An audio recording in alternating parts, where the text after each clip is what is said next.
Welcome back, everybody, to the Below Average Joe's MMA Podcast, episode number 95. 95! It's Wednesday. We're midway through the week. Dominic Salee, we got a fun one on our hands today, don't we?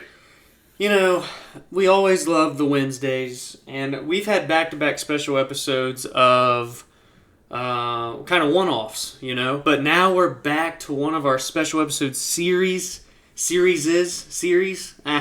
I don't know how it goes. This or that, baby. Part 3. It's always a blast. I truly love recording parts of this series. I think we're going to have a blast, buddy. I agree.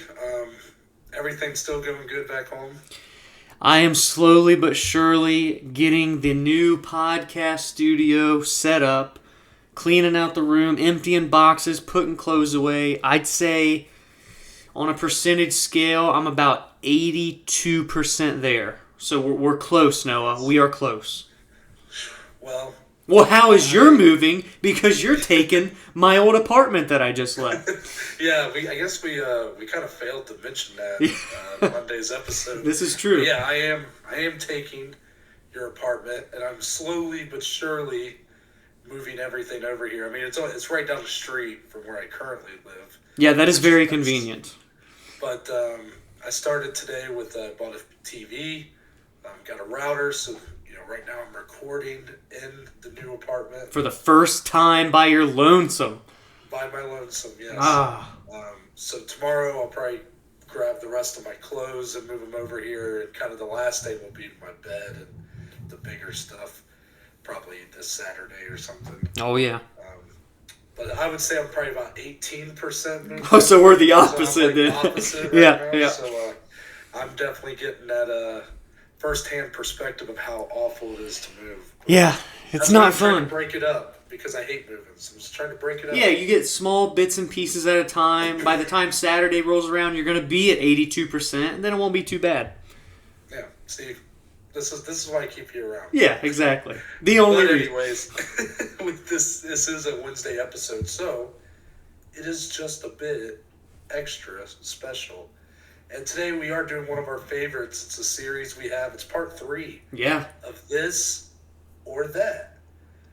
The concept being that me and Dom go back and forth presenting each other with 2 options, and you can only take one. It's this or that. We can't put it any simpler. You really can't. If you haven't listened to the first 2, we highly recommend them because we've had some hotly contested what fights did we want to see this year. That was back last year in December. Then the most recent one we had, we went all over the place with topics, and I think this one's going to be pretty similar to that part 2. So it's going to be fun. We talked a lot about the Ultimate Fighter, who should be the coaches for that. Since then, we've got the announcement of who the coaches are. So yeah, true. It's and we did not mention them, by the way, in that episode. We were way off there. Yeah, exactly. But what do you say here? Who should start first? I'm just going to come out first and do it. You okay with that? Come out swinging. So I've got 2 I'm not even going to say anything. I'm just going to go. I got to ask, because we did a special episode on the Reebok deal, the best moments from the Reebok era. Now we're a couple events into the new Venom era, and I'm just going to pose the question straight up, Noah. What do you like better so far in terms of fight kits, Venom or Reebok? Now this is a hard one. Now, granted, Reebok went through multiple phases with different looks, and Venom is just starting. I'm going off of kind of the most recent Reebok look. Yeah. The kind of fading colors. That's what's in my head right now. That's what I remember most clearly. So because of that, this is a hard one because I've said this before on our podcast that I don't see too much of a difference in them, if I'm being honest. Like it's kind of like splitting hairs, same color schemes, same minimalistic kind of style, there's not a ton of character in them or personality in them. They're pretty plain, but they also do kind of look athletic. They look a lot like that Nike Pro Combat style of wear. I think if I had to really get in there and break them down, I know Venom does have some that look really nice. I think I'm only going to go with Reebok because I think their champion look is much better. You think the champion kits are better? I really prefer the champion kits for Reebok than so far what I've seen with Venom. Right. Venom just there's not enough gold. I don't think the gold really pops on the champion kits for Venom. Plus, I really don't like that. I really liked with Reebok how it's like all black and then the gold. Yeah. With Venom, they're like doing a gray. The gray fading, yeah. And I just don't think the gray fading goes very well with the gold. Because of that, since champions are kind of your most important fighters, typically, I'm going to side with Reebok.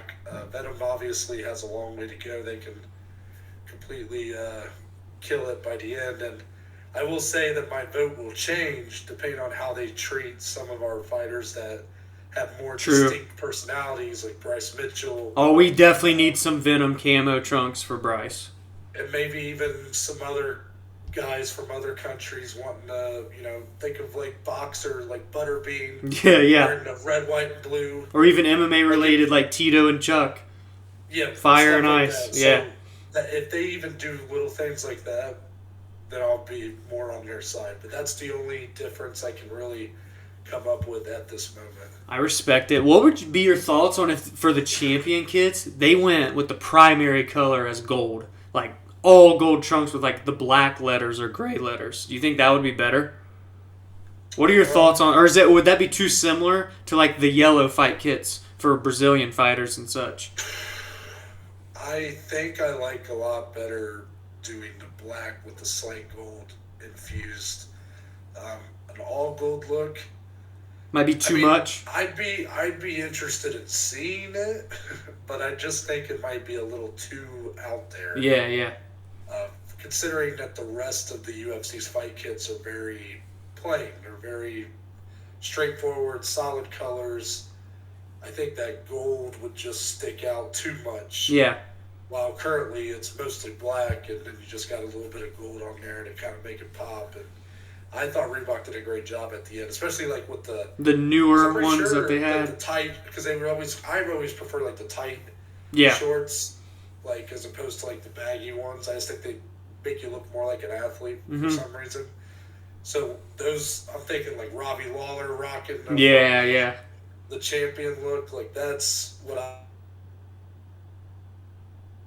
I like it. Did you have a vote in the matter? I'm big on, specifically in terms of Venom, the red fight kits are sick. I think those look incredible. And I think that the white ones are really slick as well with the black trim. And sometimes they do like red lettering and such. So the red and whites are definitely better than I think the Reebok ones did. I don't think Reebok necessarily did like white ones, but they had like the grays. So Venom definitely takes the cake there.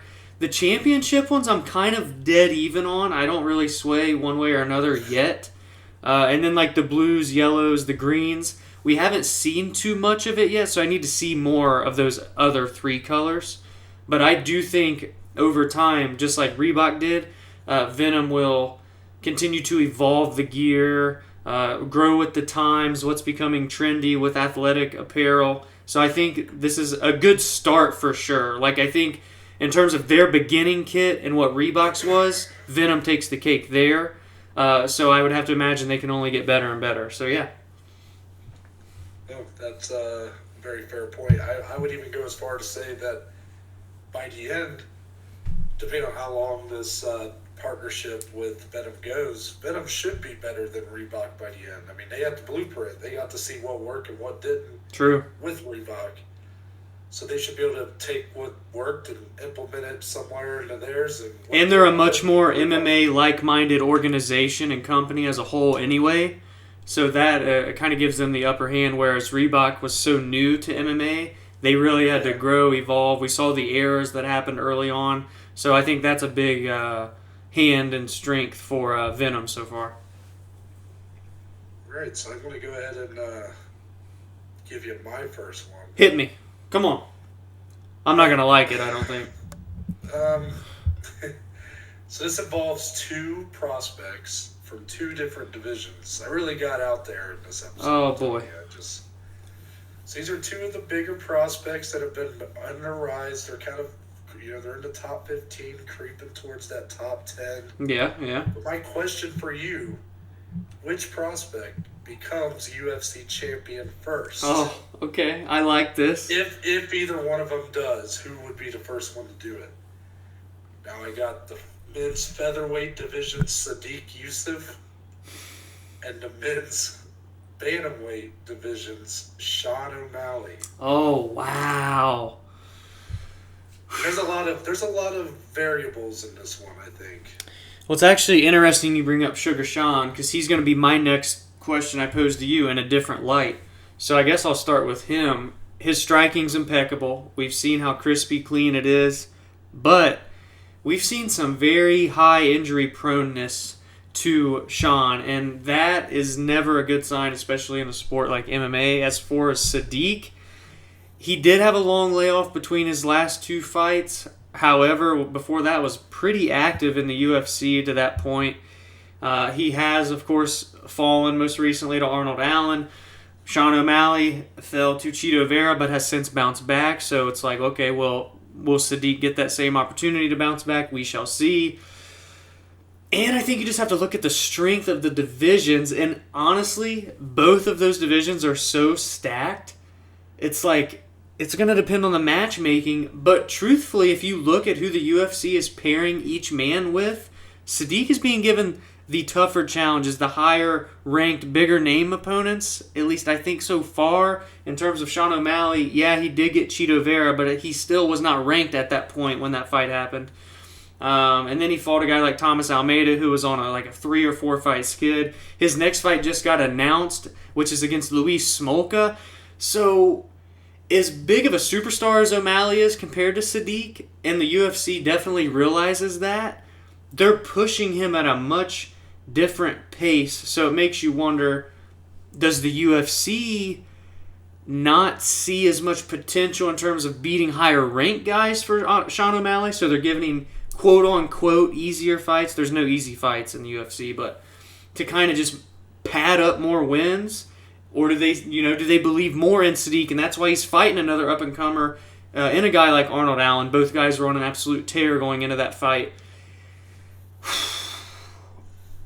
I think at the current state of the divisions and at the pace that they're both getting pushed, I would see Sadiq Youssef potentially becoming a champion first. And it would be a razor thin margin, but it's just the way that they're pushing him now compared to Sean. I think I go Sadiq Youssef on that one. Okay. I definitely see what you're talking about from that perspective of how far along they're being pushed. Sadiq's already number 11 in the division. Yeah, so yeah. He's a fight away from top 10, from top 5. Yeah. So for him, it's a more. I guess there's less fights if you win. There's less fights there's a shorter road, if you will. But my answer is going to be Sean O'Malley because, and this isn't to take anything away from Sadiq Youssef, but I'm looking more at the level of competition. Now, men's bantamweight might be, at this point, the most stacked division, that or lightweight. Yeah. So, by no means do I think Sean O'Malley has an easy route. Neither of these guys do. But if you look at the top of the top, Sean O'Malley's got that impeccable striking background. Yes, you're right when it comes to his longevity. That remains to be seen because he has had a few, lower body, ankle issues. That's ultimately what lost him the Chito Vera fight. Nearly lost the fight against Andre Sukumtoth due to the same type of injury. However, when I look at Sadiq Youssef, who's also a guy who's a striker, but if you compare his striking with the top of the heap, especially like a Max Holloway that we just saw, I think he has a hard time getting past the Max Holloways, the Calvin Caters. Arnold Allen even. Yeah. Alexander Volkanovski's a great striker. Yeah. Even Brian Ortega is making big improvements in his striking. There's a lot of, and then for Sean O'Malley, I would say his striking is already sort of at the top of that division. It's more so about kind of well-rounding his game. Yeah, everything else. But let me actually ask you a question. It's a little bit off topic, but I saw this I think I saw this a little bit on Twitter. With Sean O'Malley's kind of announcement that he is fighting Luis Smolka next, and a lot of people, including me and you, were a little disappointed in this announcement. Do you think that we might actually get into this on Friday, but I'll still bring it up because I already introduced it. Do you think he's being given the Conor McGregor push treatment right now? Think of when Conor kind of rose to fight Jose Aldo. I know he fought Chad Mendez before that, but that was supposed to be Aldo anyways. Think of what fight got him a shot at the title. It was a win over Dennis Seaver. Yeah. Who probably shouldn't have been the fight to get you to the title. I mean, that's so hard to say. He definitely has the superstar potential. I mean, no one has what Conor had, but, in terms of superstar, O'Malley has that more so than a lot of other prospects right now. So I get why they're pushing him slower, but I think it's at an even slower pace currently. Unless he were to go out and, quote-unquote, smoke Luis Smolka, and then I just don't think a win over him catapults you up too far into the rankings. I mean, who knows? I think they're very similar pushes, but at the same time, not so similar. I mean, at this point, where Sean O'Malley is in terms of fights in the UFC, Conor was already beginning to main event. We have seen Sean O'Malley co-main, which is, that's a huge step, of course. So they're close, but I don't think we'll ever quite see a push and rise like we did out of Conor McGregor. I think I meant more like safe matchups. Because think about the Sean O'Malley is a guy who depends so much on his movement and his creative striking. If you look at pretty much everybody he's fought in the UFC, they're none are too grapple heavy. Well, but they're also kind of stuck in the mud. They're a little bit slower guys. They're not exactly, even Chito Vera, who's a great fighter, he's not up on his feet, Yeah. He plods forward, and I definitely feel the UFC's being very strategic in placing their puzzle pieces for Sean O'Malley. And, I mean, he has answered the call for the most part again. That one close call against Sukumtov, and then, of course, the loss to Chito Vera, more so to do with his ankle injuries. Of course, Chito was due to the kicks as well.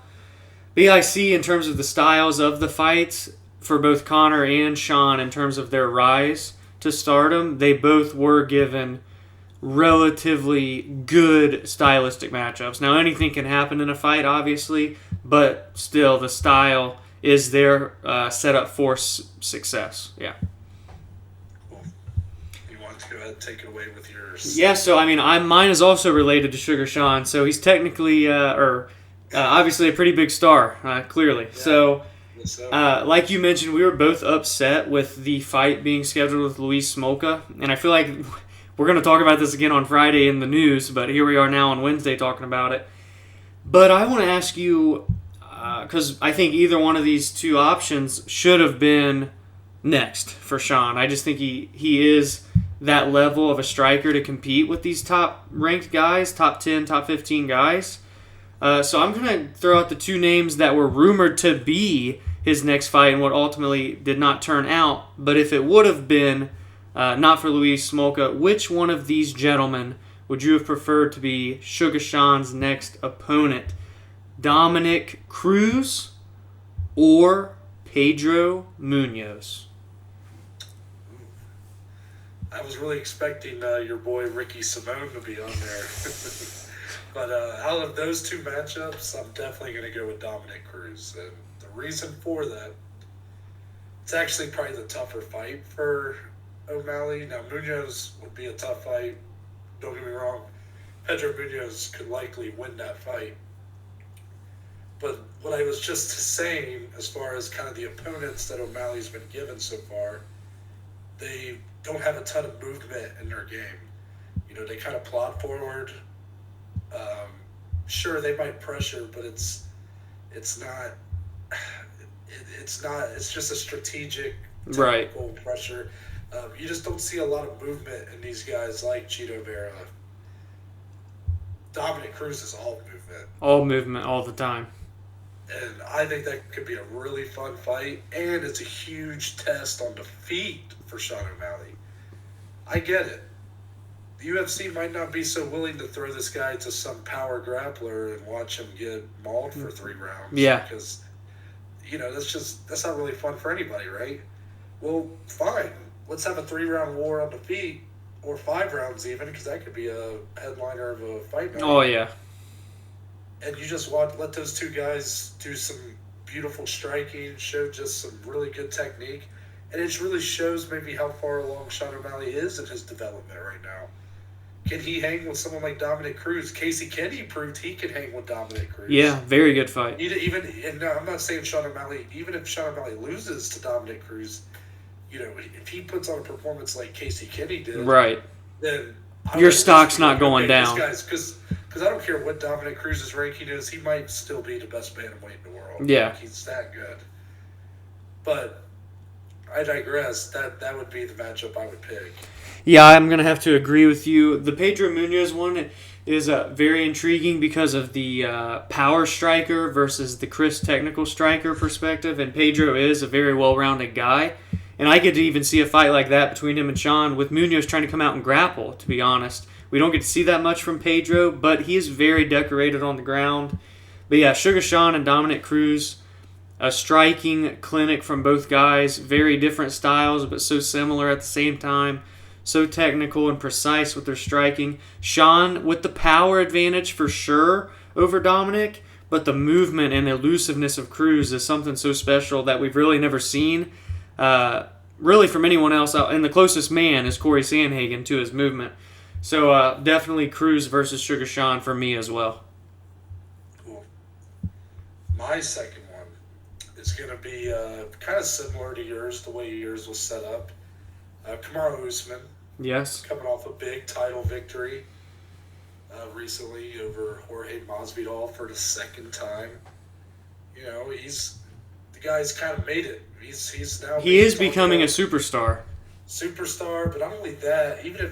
Regardless if the guy ever breaks 1 million buys by himself or whatever, it's more like the respect he's getting as a potential top 10 fighter of all time, and people are starting to. There's whispers. Oh yeah. About him and GSP comparisons. Yeah. And they're not going to go away anytime soon.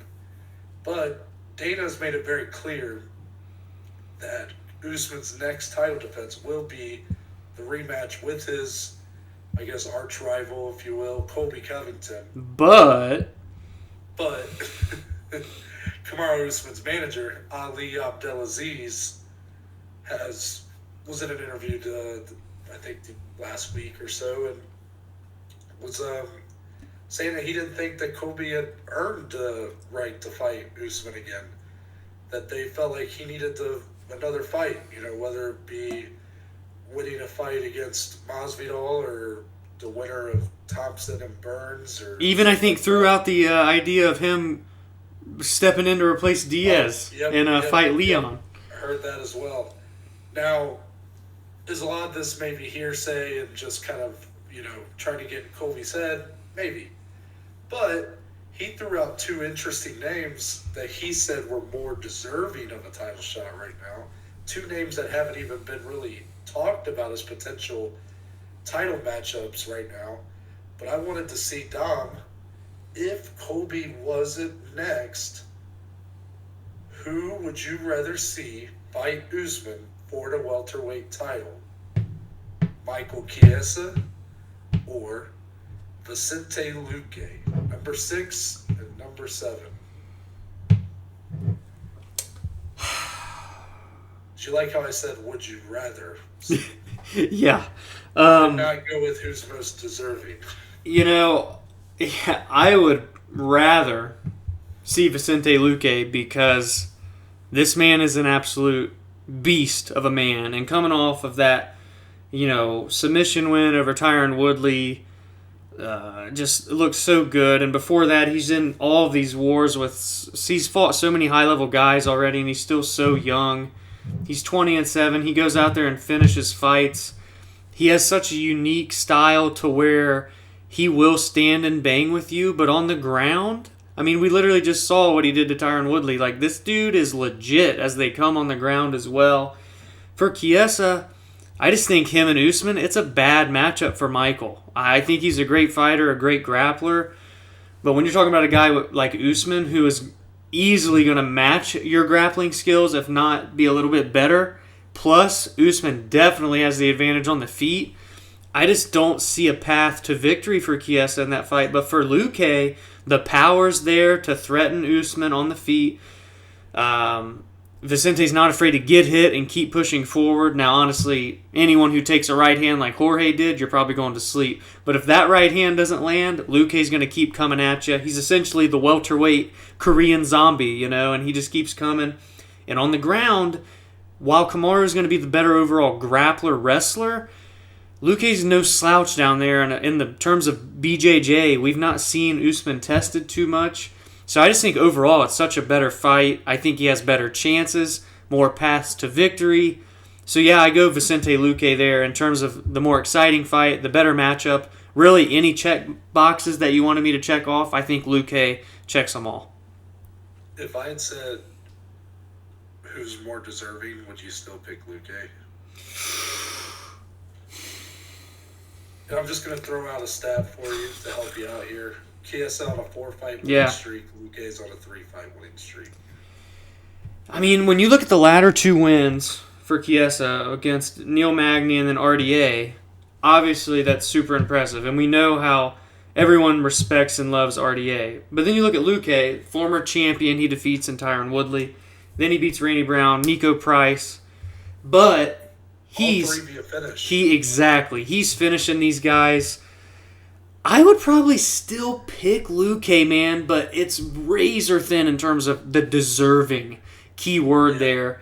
But I just think everything about both potential matchups is better for Luque, and I think he deserves it just as much as the next guy. He's proved time and time again in this division that he's been there and done that. Chiesa is 4-0, but still relatively new.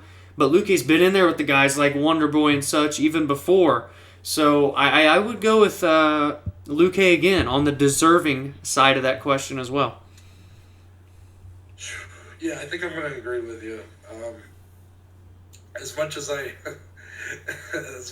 wanted to come in here and say, like, all right, are we really going to give another guy a title shot with a win over Tyron Woodley? I mean, how many people are going to beat Tyron Woodley and get a title shot off of that? Yeah, this will be like 4 in a row now. And but truthfully, I mean, you're right. It's the better fight. It's on paper, anyways. It's the more exciting fight. There's more variables in the matchup. Now, could Chiesa surprise us all? And yeah, you never know. Potentially out-grapple Usman or something. Hey, it could happen. But on paper, I don't see a single route to victory for Chiesa that he wins more than a Hail Mary one time. Yeah. While Luque at least offers... He's such a wild card, man. Not only with the BJJ that you mentioned, but also his striking is very crisp. I mean, he carries the power. His striking defense isn't the best. You even saw that in the Woodley fight. He did get clipped, and Stephen Thompson lit that guy up like a Christmas tree for 3 rounds. Yeah. But Usman's not the most technical striker either. He's gotten a lot better. He's making vast improvements with every fight, and the power's there. But it would be a very interesting fight because I think Kamaru would look to keep that on the feet, and Luque would be all game for that. Yeah, couldn't agree more. Chiesa, his wins even are probably more, RDA and Neil Magny compared to Tyron Woodley. It's probably a more impressive resume as of late. But I don't know. I'm just not big on Chiesa again. And what's probably going to happen here is if Chiesa wins like his next 2 fights, let's say, you're going to be starting to look at like when Tyron Woodley was champion, a Damian Maia situation, where Damian Maia looked incredible, earned every bit of his title shot at UFC 214, but everybody knew the outcome of that fight. and knew that it wasn't going to be a very good fight. And it was actually worse than people thought. Yeah. I don't necessarily want to get into a habit of skipping guys for title fights because you assume that a fight's going to go a certain way. I'm just saying for fun here that's how I'm looking at it. Well, and it's crazy. You look at this division here, and I'm just going to lay this out to you because all these fights are essentially made. But, like, we've got 4 guys in this division that could be next for a title fight with Usman just after winning one more fight. We've got Leon versus Nate Diaz.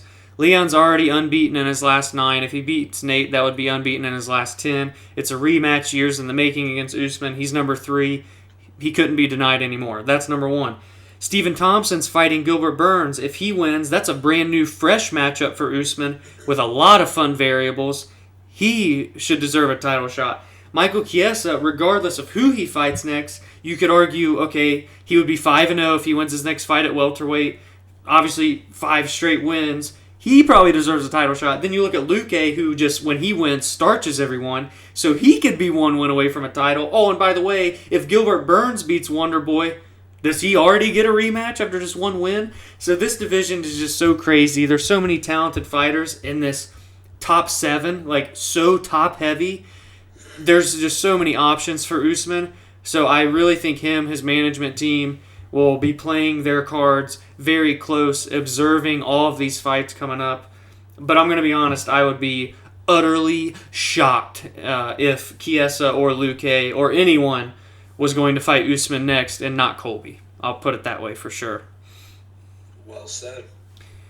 So I'm sticking with the men's bantamweight on my second point, now my third point here. And it's a simple yes or no kind of question here for you, Noah. So it'll be, maybe nice and easy. Maybe you'll give me a long-winded answer. Whatever you want. But it's simple. As we all know, the current champion at men's bantamweight is Aljamain Sterling, based off of that illegal knee that landed back in March. So he has since went on to have neck surgery and is out anywhere between 4, 5, 6, 7 months. He says we'll be back in October, November. That's still quite a long time from now. We're only in May, so we're talking 5, 6 months at the minimum. Do we have an interim title fight at men's 135, or do we just wait for the recovery and run it back between him and Petr Yan? So let me get some clarity on this question before I answer.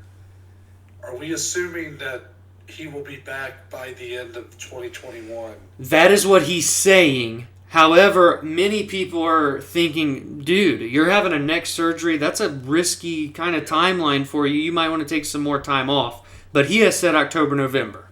Take with that what you will. Okay, so I guess the best way, I don't know if this is going to be a great answer here, but if Aljamain cannot make it back by the end of 2021, then an interim title should be introduced. Okay. If he's able to be back by the end of the year, then I don't see the need for it, because I know it's still a long gap between title fights, but from now until September, most of our title fights pretty booked. Right now, October might be the next time you see a bantamweight title fight at the earliest. Mm-hmm.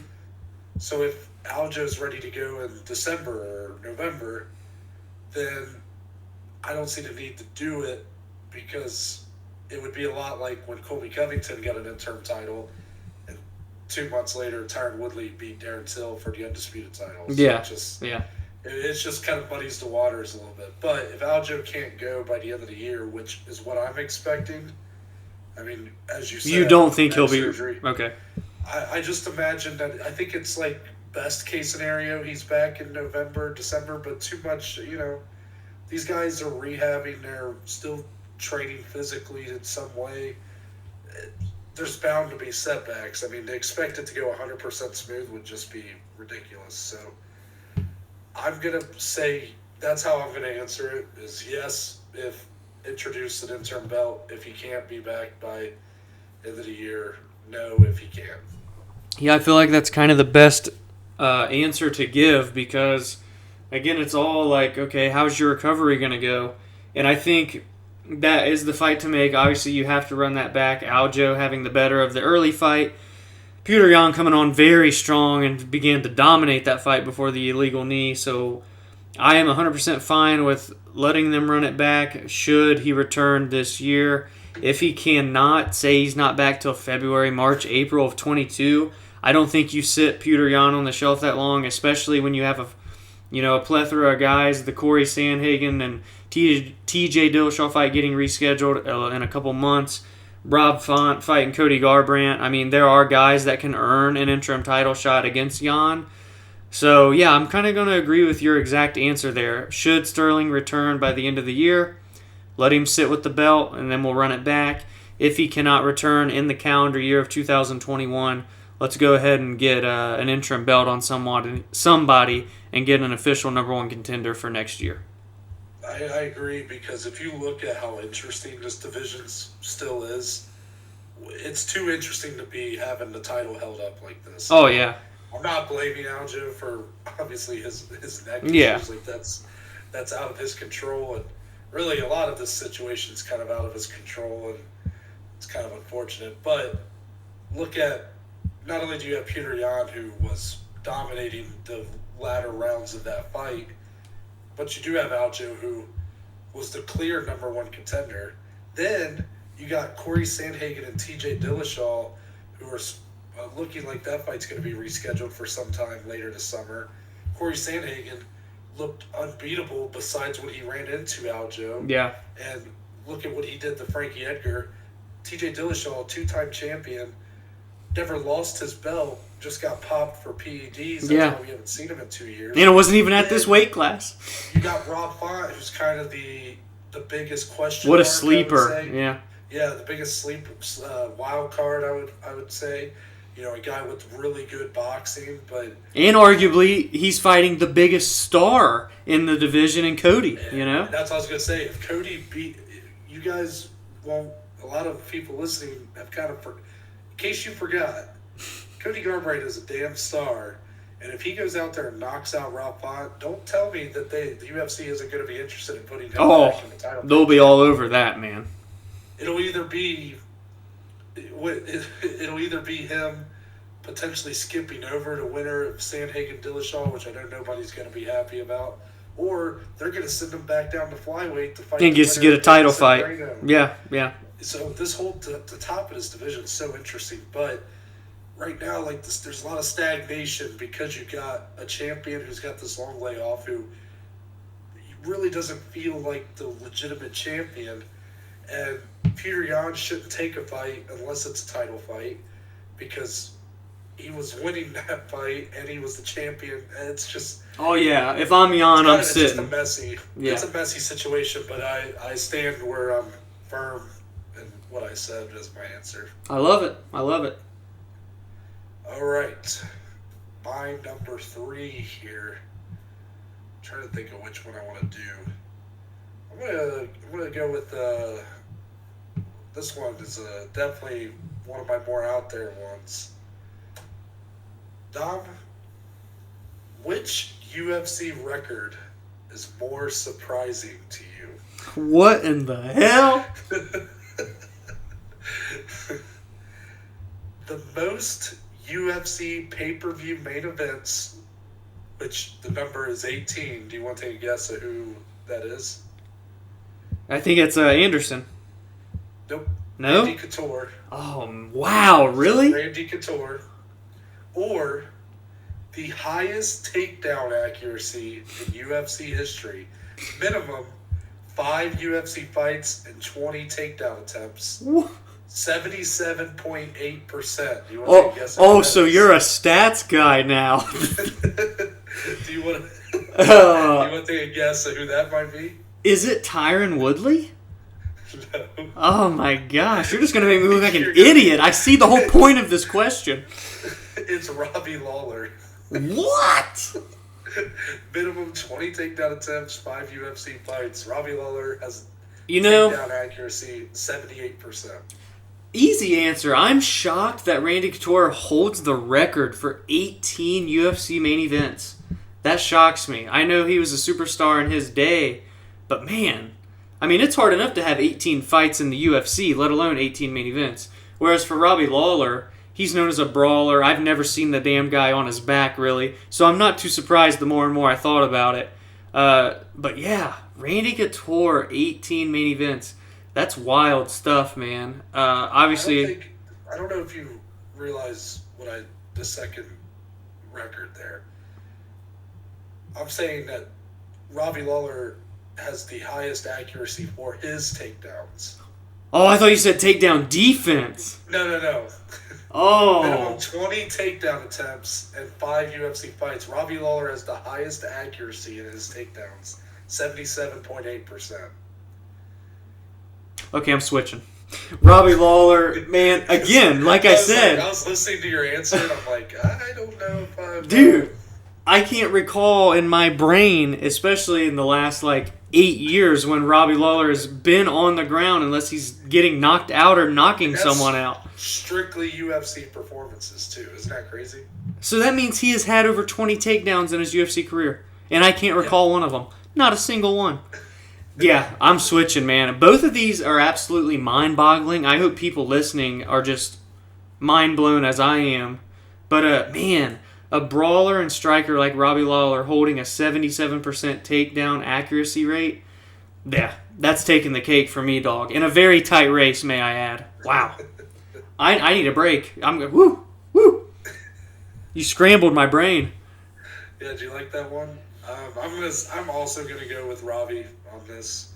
That one kind of blew me away. There was some other ones that I was thinking about choosing for this. I mean, the Couture one did surprise me because he has 18, and I'm pretty sure Anderson Silva I think has 17. John Jones is right in there. GSP, they're all right in there. I was trying to look it up while I'm talking, but if not. There was also take a guess at who has the most finishes in the lightweight division in UFC history. I'm not even going to take a guess because I'm not even going to be... Joe Lozon. What a legend. Most finishes in lightweight history, huh? It's a guy that's going to be overlooked. Yeah. Also, just a fun fact, Jim Miller... Well, I was going to say, even a guy like Jim Miller wouldn't surprise me. Well, Jim Miller has the most UFC fights overall. He may be tied with Donald Cerrone after Saturday, assuming Donald Cerrone ends up fighting. But isn't it interesting that Jim Miller has the most fights in the UFC without ever fighting for a title? That's so true as well. I mean, we even saw... I was gonna hit you with which record should be respected, is more a credit than it's... I don't know how to word it right now, but I was gonna give you something like Jim Miller has the most UFC fights without ever fighting for a title. Yeah. Or Jeremy Stevens has the record for the most UFC losses. Which one is more respectable? Right. Between the two, Yeah. But I ended up going the route I did. And well, you've got all kinds of potential questions for this or that part 4, 5, 6, 7, 8, 9, 10. Yep. I was doing some research for this one, but man, I respect you for that, Noah. Robbie Lawler, the best, the takedown machine. Robbie Lawler, that is. Habib who? Yeah, that's impressive. It's funny you said Tyron Woodley. Tyron sent his ass into the shadow realm. Yeah, no kidding, man. That's so crazy. I like that, Noah. Way to keep it real fresh. What's so funny is you guessed Tyron Woodley for takedown defense, I'm assuming because of the Damian Maia fight. Oh, I mean, that alone had to pad the stats. But Tyron Woodley could have been the answer for the takedown accuracy, too. Yeah, no kidding. That's why at first I thought for sure you understood what I was saying, and then you were like, well, I know Robbie Lawler's a brawler. That guy's never on his back. And I'm like, wait a minute. But you're telling me he's on top. Okay. Well, I'm just going to be honest. My last two are both fights. So I'll keep it simple. You're going to throw some weird ones. That's okay, though. It's the rapport between us. Yeah, I'm going... that's how it is every time. Oh, yeah. And I'm going to the lightweight division. Again, arguably the most stacked division in all of the UFC, with or without Habib. So, gentlemen, by the name of Islam Makhachev is taking this division by storm. The next up from the AKA Academy, a soon-to-be champion, according to all of their coaches, training, Habib, DC, the list goes on. And he has tweeted recently that 2 gentlemen have turned down fight opportunities with him. And no, I just want to get your opinion on which one you think would be the better fight. What would make the most sense? Which one would you make if you could in the UFC front offices? Islam Makhachev versus Paul the Irish Dragon Felder, or former lightweight champion of the world, Rafael dos Anjos? So your question was which would I book? Because off of which would be a better fight? Any aspect of it. Which one would you want to see? Which one would be the better fight? All this and that. So I think the more realistic option is the Paul Felder fight. I think RDA's kind of earned his right to fight someone like Justin Gaethje, even, who's open right now. But I'll take the approach of which is going to be the better fight, the more competitive fight. Truthfully, I think him and RDA, Islam Makhachev that is, and RDA is a super competitive fight. Paul Felder's always game, and you saw that in the RDA fight that he took on such short notice. But it's a bad matchup for Paul Felder. It just is. Islam Makhachev might already be the best grappler in the entire division. I mean, he's Habib Jr. Right. We'll call him. He's smash. He does smash. And because of that, though, I would love to see the kind of young, this young, hungry kid in Islam Makhachev's grappling go up against the veteran, polished, technical grappling of an RDA, and maybe they cancel each other out and they start fighting on the feet a little bit. And that happens, then I think Islam Makhachev could be in some trouble there. Yeah. So that's going to be my choice of which I think would be the more competitive fight. However, for RDA, if I'm RDA, I'm definitely not taking that fight. There's no way. That's a risky. I think RDA might have a fight with Justin Gaethje waiting for him. That's what I think should be the play. Yeah. Yeah. Based off of who's being matched up right now, Justin Gaethje's open, number 5, RDA open. RDA, if I'm you, bud, I'm holding out. I'm waiting for that Gaethje call. Islam's going to have a hard time getting anyone to accept a fight with him. Yeah. Paul Felder, though, that's a guy who's game. He probably declined it just because he doesn't want to fight right now. I mean, he's kind of, in his later years that he's in now, he's kind of taking that approach where it's, he doesn't have to take every fight. He's kind of just picking and choosing, and, he's really into his commentary role now and stuff, so I still think if he does come back, that would be a fun fight to maybe kind of be a send-off even if he wanted it to be. Yeah, I agree with you. I think Makhachev RDA would be the better fight, the fight to make if that was what you wanted for Makhachev. I think it's a very tough fight for Islam because of the grappling that RDA possesses, and on the feet, also very competitive. We've yet to see Islam get tested too much on the feet because he simply just takes everyone down.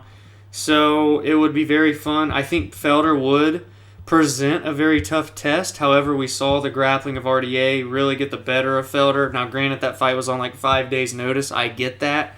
But a guy like Makhachev, man, he's just going to pressure. And for a guy like Felder, who is such a great counter striker and so powerful, it would just be a very difficult matchup for him. So I agree with you. Islam Makhachev and RDA would be the one I would choose there. My number 4. About another champion walking out of UFC 261. Rose Namajunas. Uh-oh. The 2-time women's strawweight champion. The first woman in UFC history to reclaim her once lost belt. I guess is the way to put it. The first 2-time champion in a women's division in the UFC. Is that a better way to put it? That's a better way to put it. But she had an amazing performance against Zhang Weili at UFC 261. That head kick out of nowhere. And so beautiful. Because of that, there's been a lot of talk of what her next move is.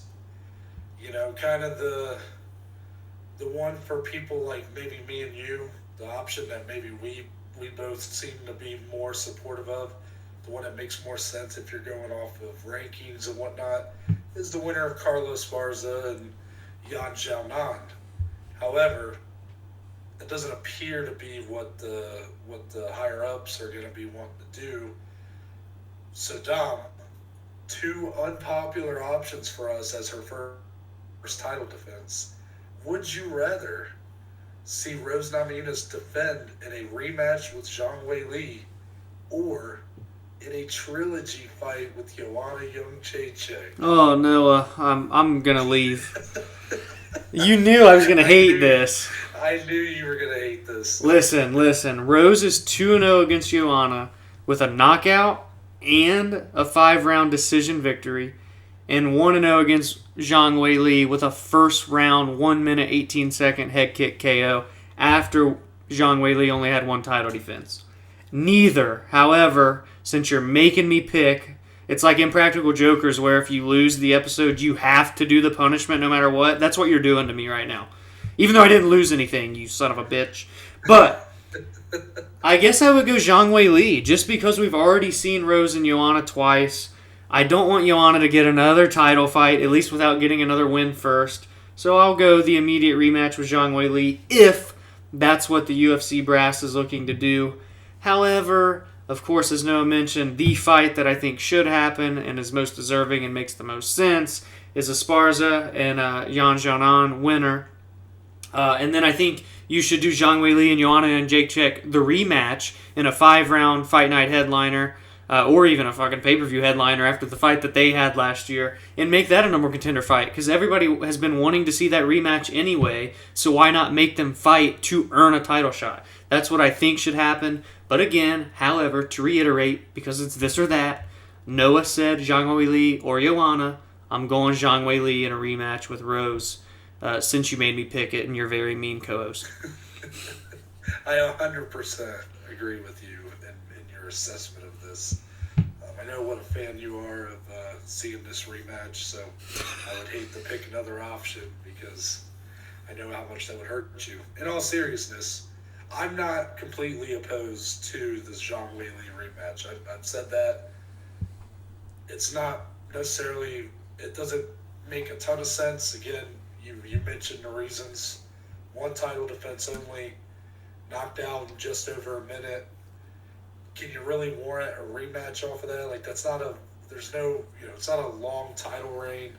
It's not even a great performance. She got knocked out in a minute. Yeah, we didn't get to see anything. So, there's a lot working against her there. But I still think that a rematch for those two would be a better fight than the trilogy. Than the trilogy, for sure. And the reason I'm not completely opposed to a Zhang Weili rematch is because, Carlos Barza and Yan Xiaonan, depending on how their fight goes, they might make me more of a believer. Especially Yan Xiaonan. She's very much kind of a one going under the radar for me right now. But Carla, I'm not super sold on her being able to make much noise as far as a title challenger to Rose or Weili or Joanna. Obviously, Joanna starched her back in the day. So, because of that, I don't hate the Zhang Weili rematch. I do think it might still be the toughest fight for Rose, but you would realistically like to see her earn another title shot rather than it be gifted to her. Right, and it would only take one, no matter who the opponent would be. I'm just going to throw something out there. And I'm not a logistics person, so, I am in supply chain, but as far as working out the logistics for the UFC on this, and I have no insight into this, obviously, but if Yan Xiaonan wins, how about we get Rose versus Yan Xiaonan as a headliner, co-main 5 rounds, Joanna and Weili 2, and you do that in China.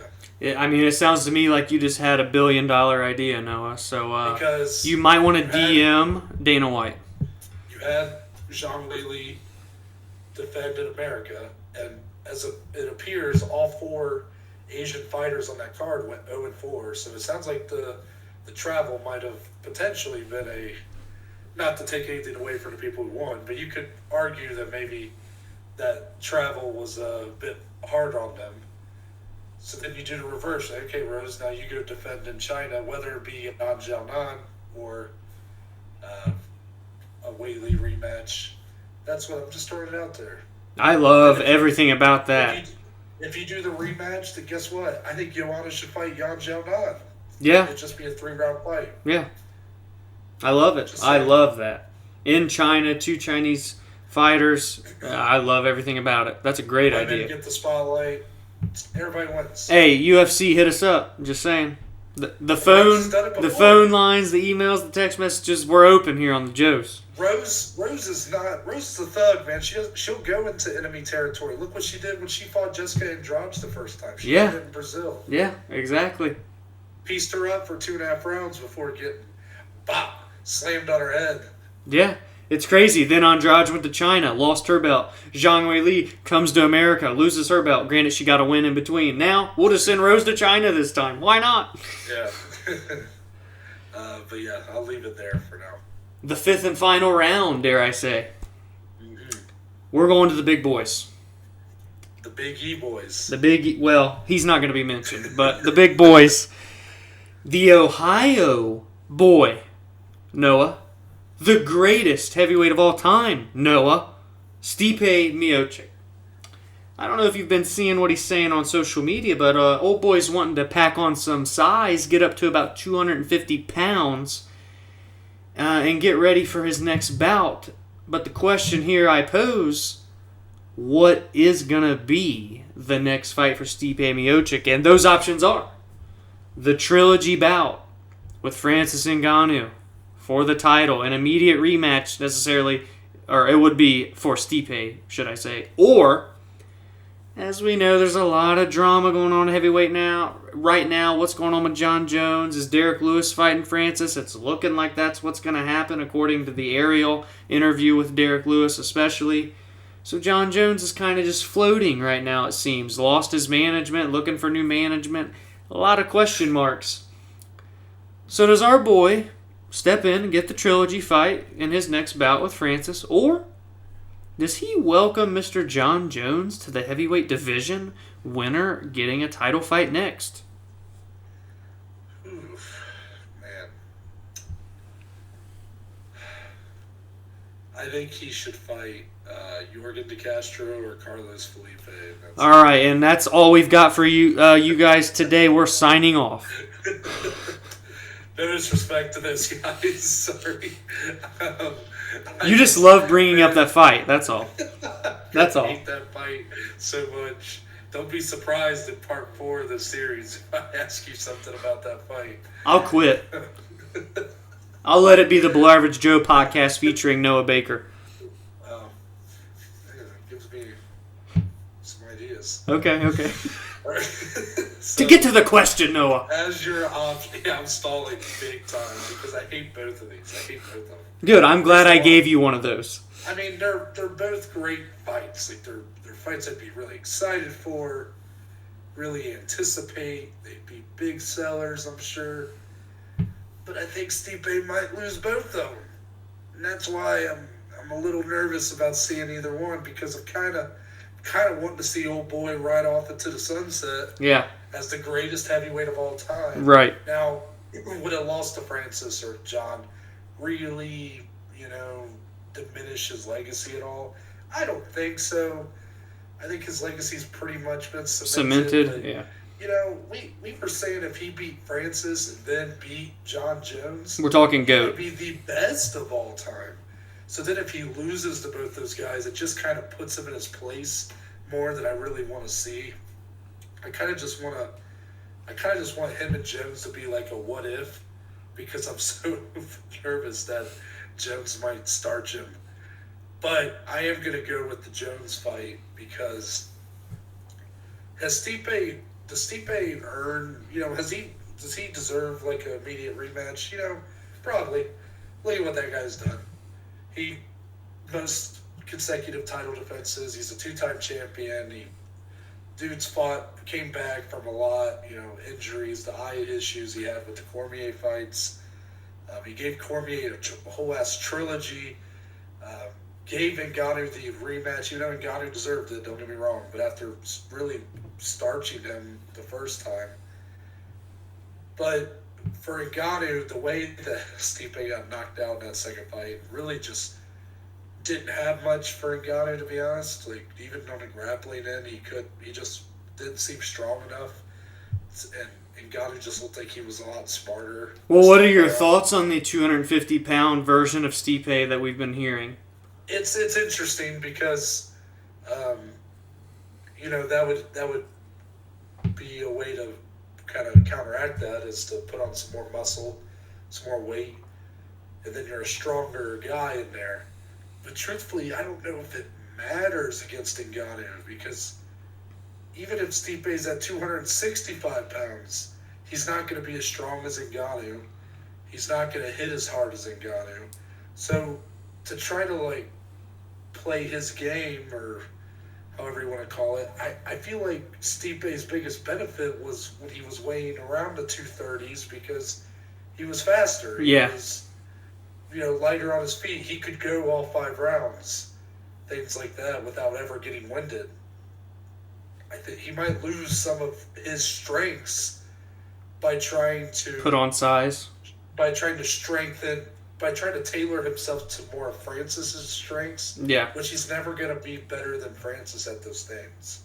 So I'm a little nervous about it, but ultimately he's going to know more than I am, obviously. I'm just some idiot who's never fought a day in his life. Right. This is the best heavyweight of all time. I think if he wants to put up 20 more pounds, I'm sure he has the right people, and he's smart enough to know that that's a good idea for him to do.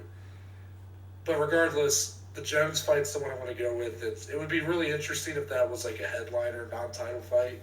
I'd give a lot of shine to Stipe as maybe his retirement fight if he loses. But if he wins, how can you deny a guy, the first guy to legitimately beat John? Yeah.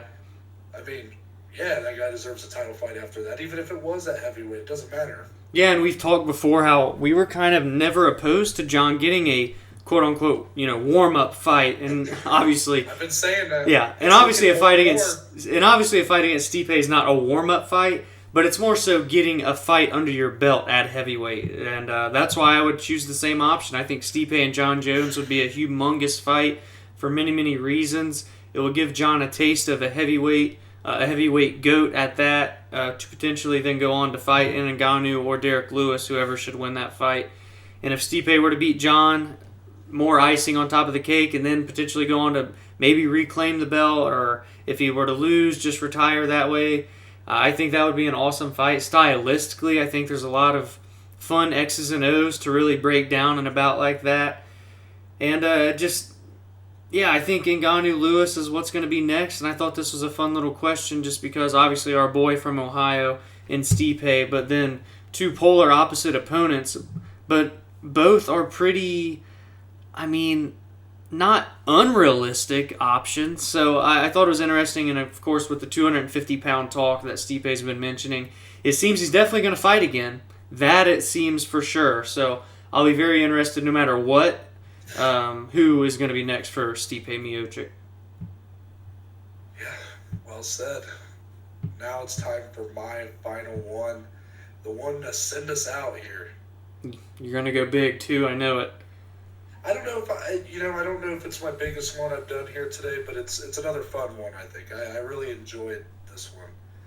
These are two guys that we're both big fans of in different weight classes who have been on a bit of a slump as of the last year and a half or so. And my question for you, Dom, is whose career is more likely to have a bounce back between the light heavyweight division's Thiago Santos, who's on a 3-fight losing streak, or the lightweight division's Tony Ferguson, coming off back-to-back losses? Ooh. And again, think about the variables about the competitiveness of the division, matchups, all that. I think, that's a really fun question to pose when you look at both divisions. Light heavyweight's really the hottest it's been in a long time in terms of the division through and through, 1 through 15. Lightweight, obviously, we've already discussed, is just, it's the greatest weight class in MMA right now. Tony's got a fight with Beneil Dariush, which I think really favors him. I think it's a good fight for him to potentially bounce back with a win, simply because Dariush likes to get hit and Tony likes to hit people.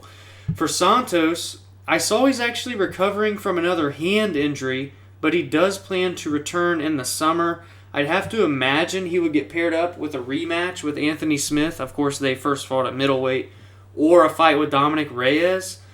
And that's just me speculating, obviously. So I'm trying to think just in terms of styles, are either of those more favorable for him than Dariush versus Ferguson?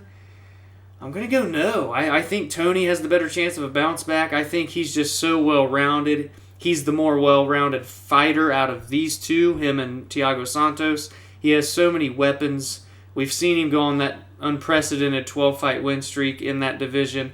But for Santos, yeah, he's a great fighter, a former title challenger, arguably beat John Jones on one leg, but he's a very predictable fighter, I guess I should say, because he's just that wild.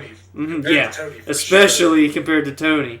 And he just brings the power and the wild striking, but we've seen in the fight, especially with Glover, he gets taken down, he gets gassed out, and he just gets pummeled on. So, and I think him fighting Reyes or Anthony Smith, especially the 205-pound version of Anthony Smith, the one we just saw fight Jimmy Crude Anthony Smith, I think that's a tough fight. And then obviously Reyes, don't let that 3-fight skid of Reyes fool you. He's still an elite-level fighter at this division.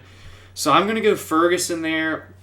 And it's just because he's got that fight coming up in 2 weeks, less than 2 weeks now, which is exciting, against Beneil. I think there's a lot of potential for him to bounce back big in that one. If he gets a win, he's still ranked right there, 1 fight away from a title. Everybody loves some El Kukui. The fans love some El Kukui. And he could really reach a championship fight again after he were to win against Dariush. So I'm going to go Tony Ferguson there. That's a unique, fun question. I like that one, Noah. Yeah, I think I'm going to agree with you with Tony Ferguson, as sad as it makes me. Yeah, you're a big Santos guy. I'm a big Moreta fan. However, the reason being is that, Thiago is still showing me some things. The Rakic fight wasn't all bad. It wasn't a great fight, but Thiago at least showed some improvements in his technical ability on the feet. However, it's obvious that the knee injuries have slowed him down. And maybe that's why he feels like he has to fight like that. He's not as explosive. He's not as powerful. And when he loses that and he has to start trying to fight like an Alexander Rakic, of course he's going to lose. That's not his style of fighting. Tony Ferguson, on the other hand, he can do it all. While being put through back-to-back pretty brutal devastating losses. Yeah. The Justin Gaethje fight started out pretty back and forth, but then the longer it went on, the more Gaethje just started kind of piecing up Tony, while Charles Oliveira just dominated him, man. Yeah. However, even with that being said, I didn't watch those fights and go, Tony looks worse, like slower, he legitimately was going up against the best version of Charles Oliveira. And you simply saw more of his opponents. Yeah. Look at it like this. Both of those guys, off of those performances, are in title fights. Justin Gaethje winning the interim belt, obviously, against and then goes on to fight Habib. And a lot of people thought Justin might be the guy to beat Habib because of what he did to Tony. Yeah. While Charles Oliveira, coming off a win over Kevin Lee that happened right when quarantine started, that everybody kind of forgot about, gets a very high-profile fight with Tony Ferguson. We both thought Tony was going to win. We thought, maybe it's like we love Charles. Yeah. It's like, maybe too much. And Charles put on a clinic, man. Pummels him and earns a title shot now. Yeah, against Chandler. Coming up, UFC 262 against Michael Chandler, a fight that a lot of people are going back and forth on. Charles kind of getting the respect he deserves, but I think because of that, when I look at the Thiago Santos losses, not even the John Jones one, I don't count that because I thought he won the fucking fight. However, the Glover Teixeira loss, that was the Alexander Rakic loss. Yeah. To me, that looked like a worse version of Thiago Santos. While I will be a little more hesitant to say that the Tony Ferguson who lost to Gaethje and Oliveira is a worse Tony Ferguson. Right. Very well put. I think it's going to wrap it up. We did it again. Part 3. Woo! Part 3. Man, this series is a lot of fun. Isn't it so really fun? Because a lot of it is just hypothetical or really fun questions that we pose, and that's what makes it so unique. A lot of fun. It's just stuff that we don't get to talk about in the way we do our normal Monday Yeah. and Friday episodes, because we're usually talking about news or either recapping fights that already happened or previewing fights that are upcoming. So this just allows us to have a little more freedom, a little more laid back, a little bit more fun to just kind of discuss some of those hypotheticals. This series emulates perfectly what our kind of conversations turn into. Yeah, off recording, out of the studio. I agree. And truthfully, I would love, and I hope everyone's still listening, if we could get freaking some voice messages of people like posing to us this or that, and we answer them on like part 4, for example. That would be so much fun. Just some more interaction. I think that would be awesome because this is just such a fun series. We've gotten good feedback on it from our listeners so far, and hopefully you all enjoy part 3 here. Yeah. Now, as for what's upcoming, obviously Friday, we got another preview episode. And it has been confirmed. It's been shuffled. That's for damn sure. Our main event will now be in the women's flyweight division between two top strawweight contenders, yeah. Marina Rodriguez and Michelle Waterson, both coming off of big wins, probably arguably the biggest wins of each woman's career. Michelle with the fight of the year contender with Angela Hill. Marina Rodriguez starching the biggest prospect in the division, Amanda Ribas. And both of those, Amanda Ribas and Angela Hill, on the same main card as well, which is awesome. Yeah. So I think this card's a lot better than people are giving it credit for. Yeah. Even the main event, I think it's a good main event. Like, fuck you if you. I think it's very stylistically fun. I saw fun. so many people on Twitter shitting on this main event. I'm like, it's like, have you guys forgotten what these two women just did in their last fight? Come on. Yeah, will the fight be great? Who knows? But just, I don't know. I'm not going to go on a rant here, but we'll save the rant for Friday. Yeah. But seriously, fuck you if you don't like this. I'm just kidding. But that's happening Friday. Monday will be results and recap of the fights that we will preview on Friday. And I'm just going to throw it out there, guys. We're at episode 95. What a long road journey this has been. We're close. It's so much fun, but we're nearing a big milestone for us. Episode 100. Triple digits. So I want to implore you guys to please follow our social media accounts. We're gonna put them in here at the end, and then they'll be in the description. I believe on Spotify and YouTube, you can find all that information. Follow our Below Average Joe's social media. Episode 100 is going to be something we want to make special because it's a big milestone for us. We've been doing this now for 7 months? Long time, yeah. Started in August. Yeah. We're in May. It's about 9 months. 9 months, yeah. So we're really close. We're 3/4 of a year in at this point, and we're not slowing down at all. Oh, we're just picking up speed, buddy. But I think episode 100, it's going to be an episode we look back on and go, that's when things changed. Yeah. For the better. That's a good way to put it. We've been seeing a lot of improvements. Since a lot of growth. A lot of great feedback. Audio qualities have been improving. The episode ideas that keep improving. The rapport is always improving. There's a logical next step. Yeah. So with that, please tune in episode 100. It's going to be the biggest episode in Below Average Joe's history. This is true. But with that, Dominic, send us out.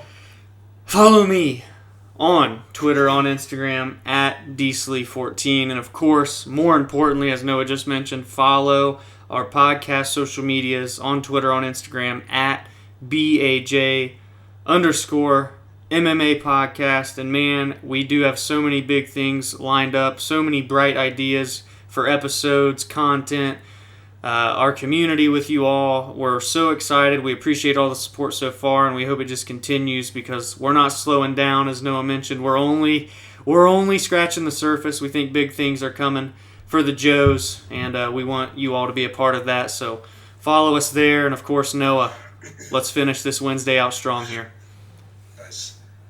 As for me, if you go to my bio on Twitter or Instagram at ntbaker_, you'll be taken to our link tree, which gives you the links to all the platforms that the podcast is on, along with the social media platforms. That includes the Twitter, the Instagram, the YouTube channel, and Spotify, Google, and Apple Podcasts. It's all on there, baby.